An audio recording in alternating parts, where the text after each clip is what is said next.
Sorry about that, had to remember where I was going. The next piece on the program, I'd like to introduce one of our wonderful master students in conducting.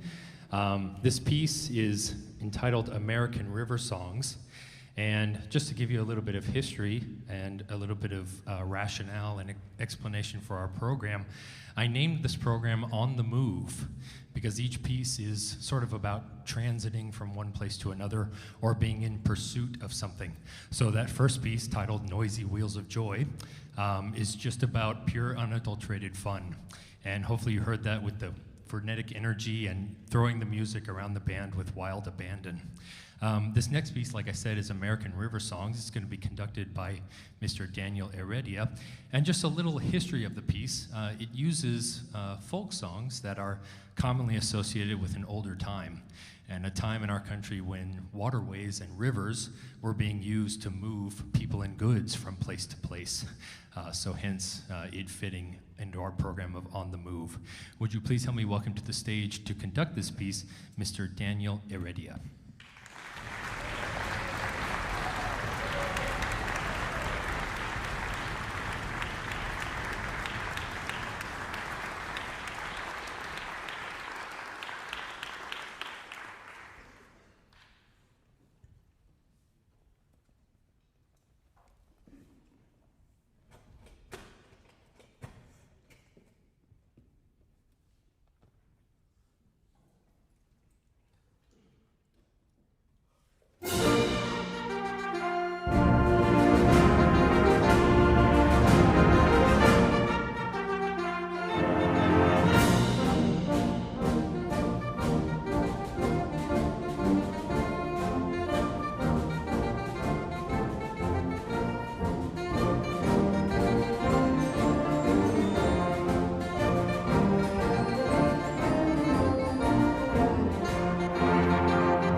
This next piece is titled The Marbled Midnight Mile, and besides being a lot of alliteration, it's actually a descriptive title for what the piece is trying to emote.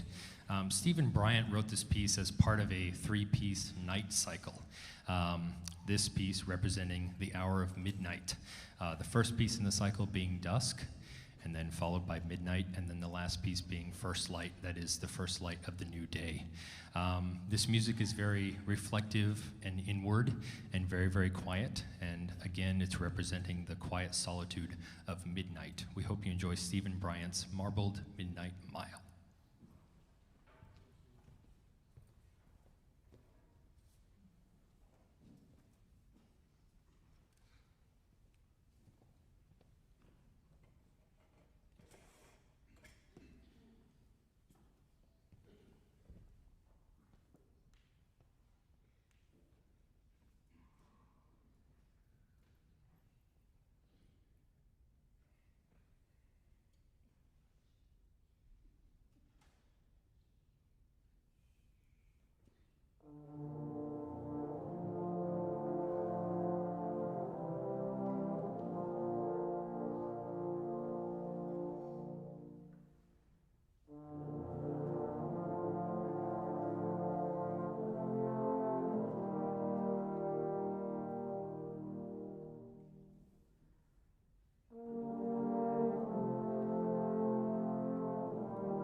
Thank you very much. The University Band has just one more for you, but after this, we'll take a short intermission, change the stage, and please rejoin us for the concert band.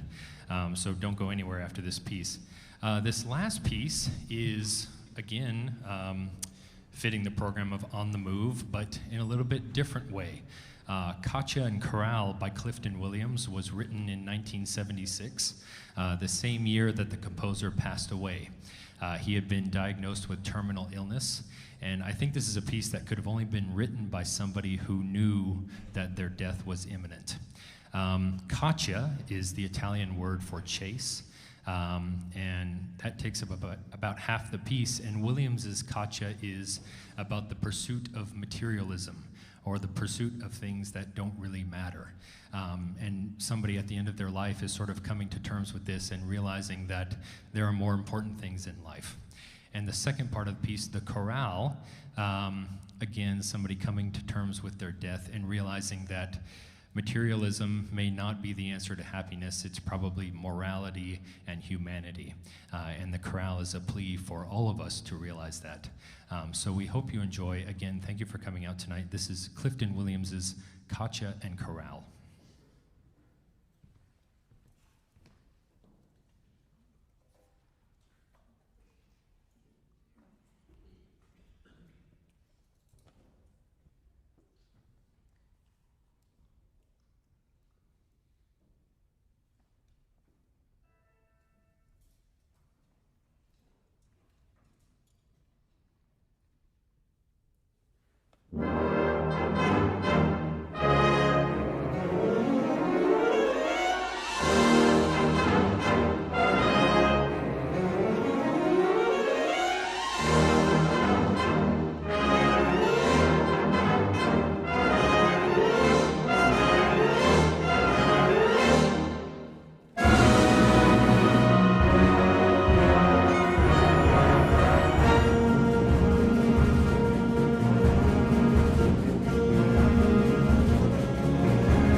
Thank you so much, and welcome back to the second half of our concert with the TAMUK Concert Band. I hope you're excited to hear that. Big shout out to our university band who played a wonderful first half.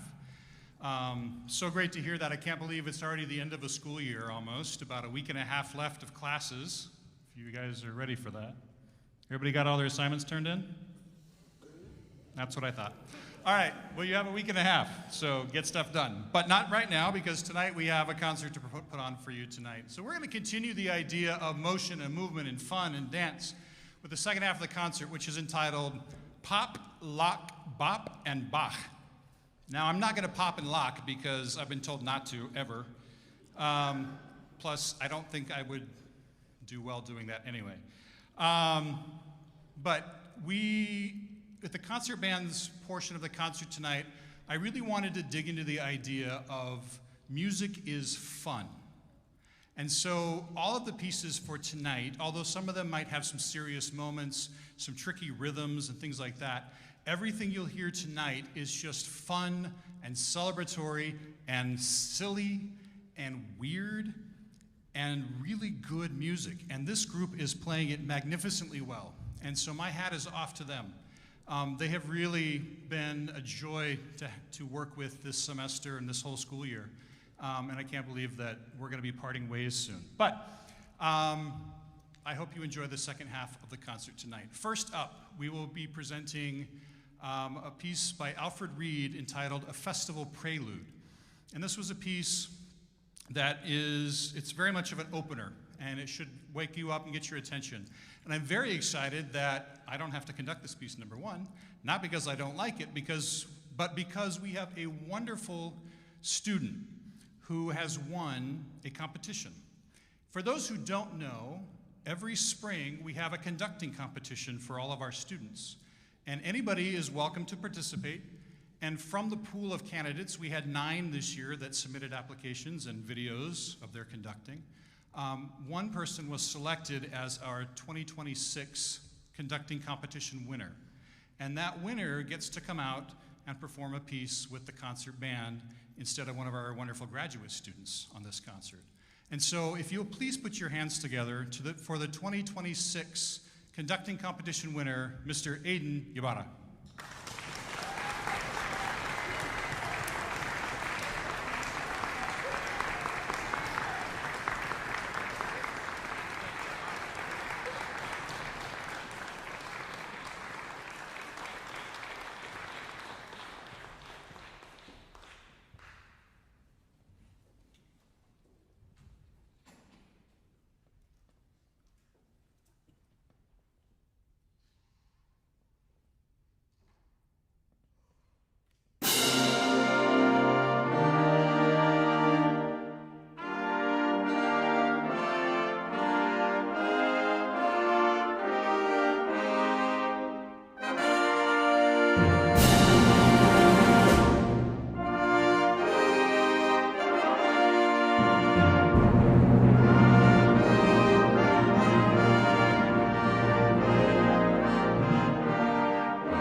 Thank you so much, and welcome back. Well, to me, hi. It's nice to be back. Aiden has been wonderful to work with, and I want to thank Dr. Aufderhar for working with him in lessons this semester to get him ready for this opportunity. I hope you enjoyed watching his conducting. I think he's got a bright future ahead of himself. Up next, as I was thinking about the programming this week, it dawned on me that all of our composers for the pieces this week have worked in music education. And I think that's meaningful to us. Here we are at a university. Thank you, by the way, to those joining us online. I know you're not with us right now in the university, but we all play a role in music and music education, whether it's directly as the professors and teachers, or whether it's a participant in that. And of course, you as the audience are the beneficiaries of all of their hard work and the things that they are learning while they are here taking classes. No, they're not wasting their time. No, they're not wasting your money. They are getting a great education here at TAMUK, and I'm so proud of each and every one of them for the hard work that they put in. But it dawned on me, and I didn't realize it until just this week, that all of our composers have worked in music education and higher ed. They all taught at universities, and some went on to do a lot of other things. But I think that's really important for us to keep in mind, that the music that we can celebrate and do sometimes starts right here in a university like this. So wonderful, wonderful opportunity for the students. Our next piece by James and David, who is at Colorado State, teaching currently. If you remember a few months ago, the symphonic band did a wonderful version, well, not a version, his piece called Troublesome Fire, about the major fires in Colorado a couple of years ago. And so I'm very excited to do another piece of his tonight called Big Four on the River.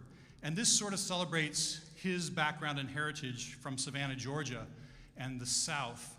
And you'll hear a lot of jazz influence on this. And the Big Four refers to the fourth beat of the music, what's very important in jazz. And you'll hear some solo moments throughout the orchestra, but you'll also hear kind of a spectrum of jazz music, from traditional and Dixieland jazz to more slow and kind of funky to a grunge and fusion jazz that comes all the way through here, kind of celebrating the history of jazz. So please sit back and enjoy James M. David's Big Four on the River.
Now we got some rhythm and jazz going through us. It's kind of fun. Our next piece is going to be something completely different and wild. And some of you are going to remember this maybe from childhood, or like me, you grew up with a little box that you would crank this little thing, and it gave you PTSD as a 3-year-old because you didn't know when Jack was going to pop up out of the box. And all you heard was, boom! Yeah, exactly. I'm still scarred from that. But we have a very special treat for you. We have this arrangement, variations of a theme on Pop Goes the Weasel. So I hope you go back to your childhood and remember this lovely, lovely tune and hear all of the different variations that are presented for Pop Goes the Weasel. So please enjoy.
right. Well, what'd you think? Yeah? Okay. Not bad from a piece of music from 1938, right? So, fun fact, my old professor, who's still teaching and conducting orchestras, has stolen this idea from me to do this piece on his Christmas concert this year. So well done, band, for beating him to the punch. Our next piece, we have 2 more pieces on the concert for you this evening. Our next piece is another fun, dancey, celebratory kind of piece called Bayou Breakdown. And this piece from 2004 is by Brant Karrick, who worked in Louisiana and Kentucky for a long time and has done a lot of compositions. And this piece is sort of an homage to one of his great mentors from Louisiana and has a little bit of a Southwest Louisiana flavor, a little Cajun spice, if you will. And it's loosely based around some Zydeco-style music, loosely based, if you know what that is. But you're going to hear some wonderful little accented dancey tunes with this. It's a lot of fun to play. These students are having a wonderful time playing this piece for you. So please sit back and enjoy a little get down, breakdown of the Bayou Breakdown.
Everybody start dancing? Oh, come on. There's a couple people, I saw hands go up. Good job. All right. So we're going to wrap up our concert tonight with kind of an interesting, wild piece. But before we do, I want to recognize two of our students who both happen to be in the trumpet section, who this is the last concert they will have on stage with us here, because starting in the fall next semester, they will be off taking their knowledge and education and talents to the public teaching sector as student teachers. So I'd like to recognize Brandon Alvarado and Sarah Mendez.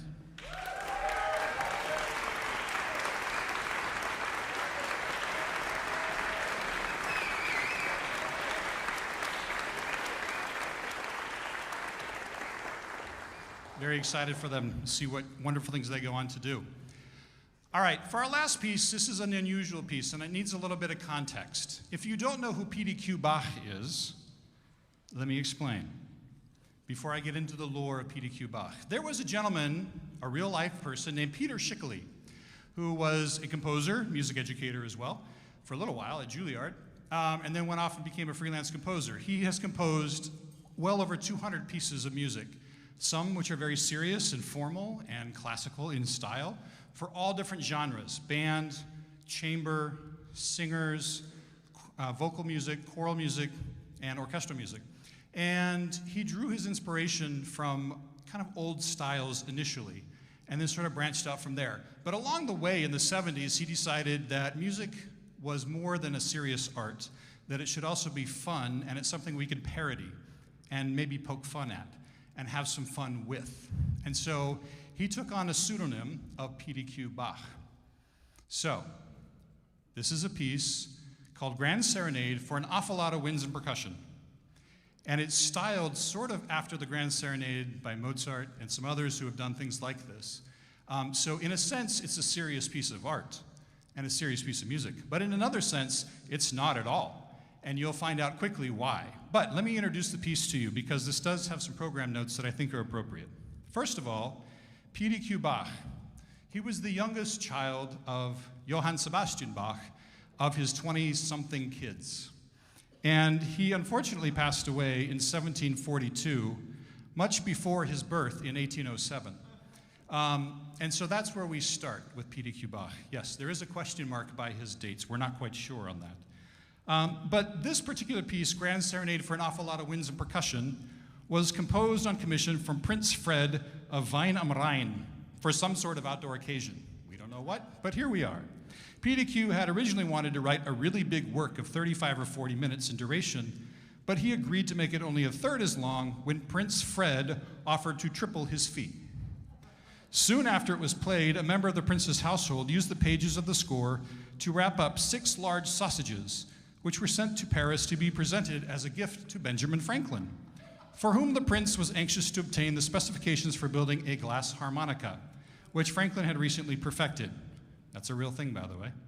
Eventually, the manuscript made its way to an attic in Boston, where the editor found it among the belongings of an 18th century Tory in a box marked seditious material. So, a word of advice to me as the conductor: trying to realize the composer's intentions is a waste of time. So, ladies and gentlemen, please join us for our concluding number, the Grand Serenade, of course a very serious piece of highbrow music, for an Awful Lot of Winds and Percussion.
Thank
you.